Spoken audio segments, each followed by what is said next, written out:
so excuse the mess. It is gardening season, and I've got all sorts of gardening stuff up here. But a friend of mine was getting ready to do her gardening, and actually, to be honest, Versi, I've actually had this on my brain for like, a month or two, or maybe longer. Um, Ever since they went out of town and we were house sitting and animal sitting for them, and I every time we'd go over, I looked at their garden space and I was like, gosh, there's some difference. Like they could do this, or if it was I could do that if it was me. And then so anywho, today she brought up gardening, and I was like, hey, I've got some ideas if you want to hear them.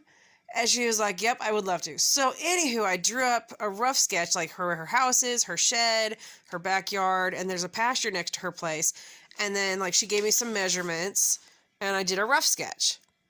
And then once I had it roughed out, an idea in my head, then I kind of took it to scale. So when we go to scale, it would be 14 feet wide and approximately, just from this point right here, roughly 40 feet. I know the width, but I don't, I haven't, I know like right in here-ish, it's 34 feet, roughly, something like that. So anyway, I'm guessing I could add another 6 feet just from what I was looking at on pictures. So anyway, she's got these really cool little trellis things. Well, not little. They're like 2 trellises, and they were like over here in her garden. And she's going to move them up here so that they trellis like that. And then I've got some wire. It's hog wire or something like that. I think they call it livestock wire, but it's junky wire if you own animals that stick their heads through it. And I have goats, which means my goats are always going to be sticking their heads through this wire and making issues. So I don't need it. And I'm actually clearing out a whole bunch of it because I'm sick and tired of having it, and I'm changing my fencing. So anywho, that means I've got plenty of fencing to spare. I don't need it. So I'm going to give her, and I've got T-posts. I've got some T-posts. So I'm going to give her some T-posts to create next to her trellises. You could walk through, and then we'll create an arch, an arbor arch, when she's got some ideas to plant, I think it was beans and cucumbers on it. But if we put 2 of those together, it's 64 inches. So she's got 5 feet of walkway there. And then if we take a garden and we put a bed around it, like a foot around the trellis, a foot on the outside, and then there's 4 feet of walking distance in here. If we took a foot roughly on either side, that's still 2 feet, and most people can walk on a 2-foot area, or go 6 inches and you've got 3 feet. And then up here by her shed, if she wanted, I put the option, if she had the room, I have no idea, but I'm just guessing a garden bed could go over there. Now, I know the ideal, they always say go 4 feet, but that's if you can get around to both sides. This is a working pasture that's on this side. That means she may not be able to get over here, and also it's going to give her a little bit of leeway from tractors and big equipment. So that's 3 feet is really easy to reach across. 4 feet, not so much. I have one that I wish I had done 3 feet, just because it's so hard to reach across. Okay, so then up here, I know, so I don't have the exact measurements, but I know they've got a gate in their fence. So somewhere in here is a gate. So, I mean, they could still put a garden bed like in here. But just as a rough, I made it so that it goes around their stuff. I know, like right here, they've got like a chain link type fence, so they could trellis up it. But because this side faces east and this is west, this would be a great one to put a bunch of peppers on. Every 18 inches, put a pepper plant. Or you could even, if you wanted to crowd them, you could go every foot. And then in the back here, there's lots of room between this corner section and all this. That's 14 feet of playroom. Other than you'd have about 18 inches from these pepper plants, and then this would be tomatoes. But anyway, there's plenty of room here. You could grow like zucchini, or the crookneck squash, stuff like that. That bunches, a bush plant. I mean, and there's no reason you couldn't even put them through here. Whatever. So then on this side, this is on west. So this means these ones here are getting all the morning sunlight. And then if she wanted, I've got wire, and she can run wire down this so that she can then secure her tomatoes to the wire. It's what I do with my tomatoes, and it helps them stand up and just stay up off the ground. So anywho, and actually I've got wire. There's a fence back here, a wood fence, but she could, if she wants wire, she could take and wire there as well. And then not only have bush plants, but you could go up. You could have beans or peas. Now let's see, it has a fence, so that means it's gonna get a shadow. So potentially you could grow peas there with maybe no problem. So then we come down this, and roughly, and I'm giving space and room for walking around right here. I could have just said squishy.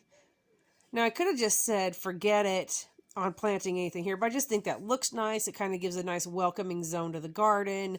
So make it so you can easily walk in here. Now there's no reason you can't come in here maybe and make like a 6-inch deep or wide bed and plant something there. Plant some flowers. So we've got, that's an idea for tomatoes. She's wanting to supply more for her family, grow more.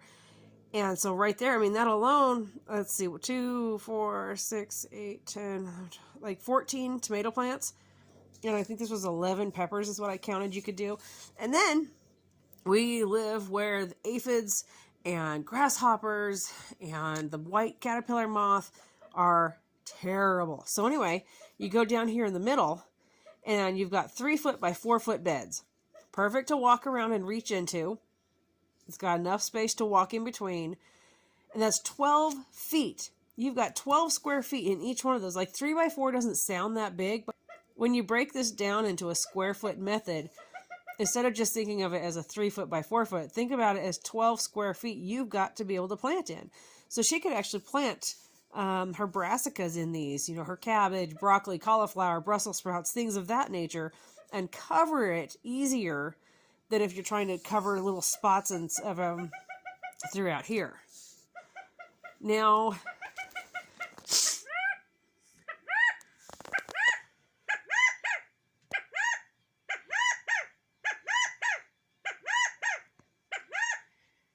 are you done? Can I talk to the people about gardening? Is it okay if I talk?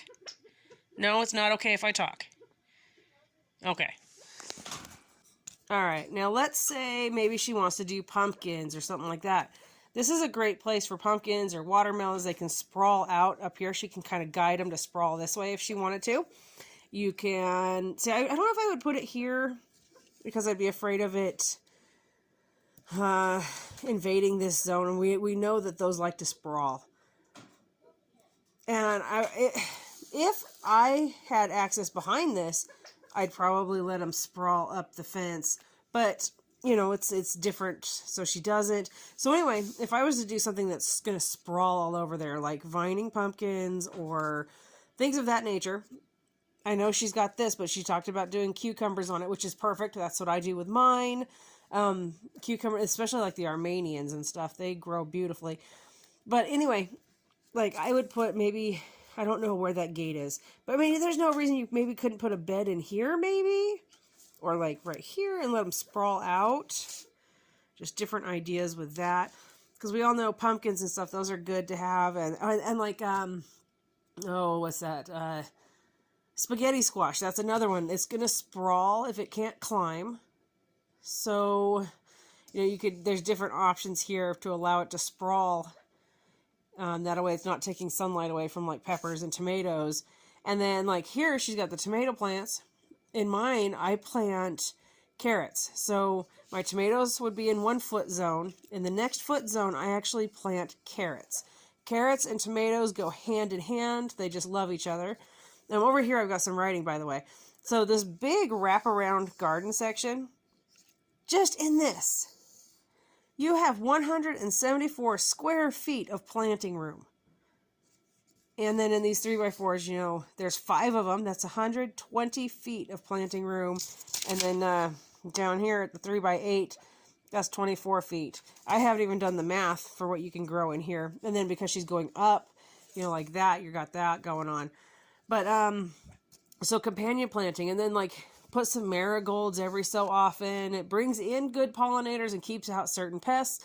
Like I would stick in here in this front row, I'd also do a couple basil plants here and there. Basil is a great one for bringing in pollinators, and it's wonderful for repelling some of those pests. Like, so basil is actually one of my favorite ones to stick in the garden in various locations. I put it, and it just drives away those nasty bugs.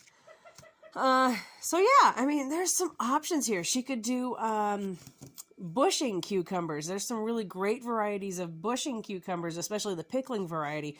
And she could put them in these square feet somewhere in here. Or you know, where there's so many endless options here. I know, like, when you first look at it, and I've been there, I have lived in a small zone. I had to live in the city for 8 months. And you look at your space and you're like, where am I going to do anything? And you just have to get so creative. So anyway, been helping her with that. And yeah, I mean, she's going from, I mean, that's only 14 feet wide and approximately 40 feet long, roughly, you know, guessing. So get creative.